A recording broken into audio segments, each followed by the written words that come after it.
பெண்ணென்று பிறந்தாய், ஏன் என் கண்ணில் விழுந்தாய், ஏன் ஒரு பாதி சிரித்தாய், என் உயிர் பூவை எரித்தாய், முதல் நாள் பார்த்தாய், உறக்கம் கெடுத்தாய், ஓ, முறையாய் நான் செல்ல இன்றே விட்டுட்டு பாக்குறீங்களா? கண்கள் பறித்தாய். இங்கிலீஷ்ல இருக்கு. தங்க இங்கிலீஷ்ல கொடுத்துருக்காங்க, அப்படியே படிக்கிறேன். என் வழி தீர ஒரு வழி என்ன, அந்த பாட்டு தான் அவர் கேட்டிருக்காரு.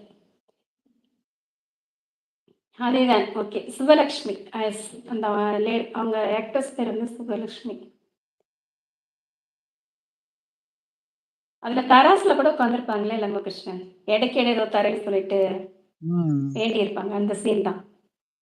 அதுல ரோஸோடைய ஒரு லீஃப் வந்து விழுந்தோடனே எடை சரியாயிடுமே, அந்த அளவுக்கு கவிஞர் கொடுத்துருக்காரு. இப்பதான் பார்த்தேன். சூப்பர் பாடல். ஆனா நீங்க இப்ப பாடினது சூப்பர் பாடல், ரொம்ப கஷ்டம் அது பாடுறது. அருமையா பாடிட்டீங்க, சூப்பர். குமார் ப்ரோ என்ன மெசேஜ் கொடுத்துருக்கீங்க? பெண்ணுறுத்தி பெண்ணுறுத்தி படைத்து விட்டாய், சூப்பரான பாடல். ஒரு கடிதம் எழுதினேன், அதுல உயிரை அனுப்பினேன் சாங் தெரியுமா ப்ரோ அப்படின்னு கேட்டிருக்காரு.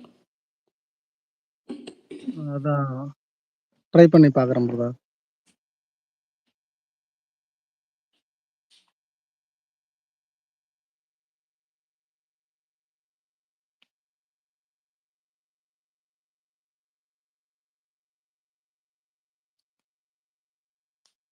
ஒரு கடிதம் எழுதினேன்,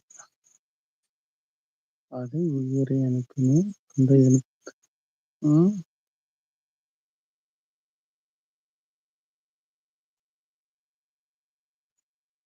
ஒரு கடிதம் எழுதினேன், அதில் உயிரை அனுப்பினேன், அந்த எழுத்து வடிவிலே நான் என்னை அனுப்பினேன். காதலி என்னை காதலி, ஒரு கடிதம் எழுதினேன், அதில் உயிரை அனுப்பினேன், அந்த எழுத்தின் வடிவிலே நான் என்னை அனுப்பினேன். காதலி என்னை காதலி.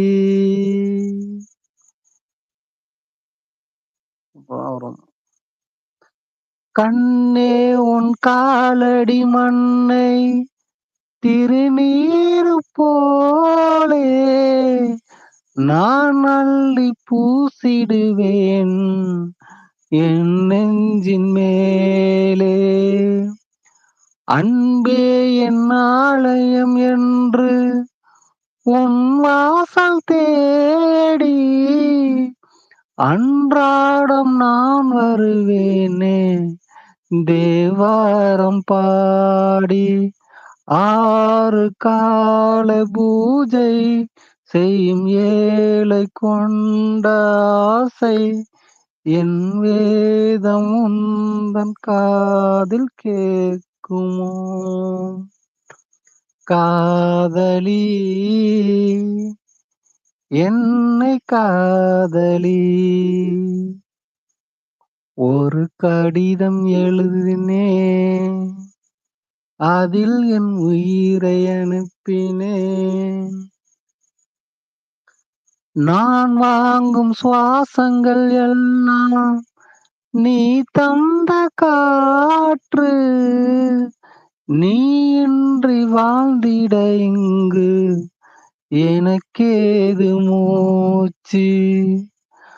ஆகாயம் நீர்நிலையாவும் அழகே உன் காட்சி, அலை பாய்ந்து நான் இங்கு வாழ அவைதான சாட்சி. நீ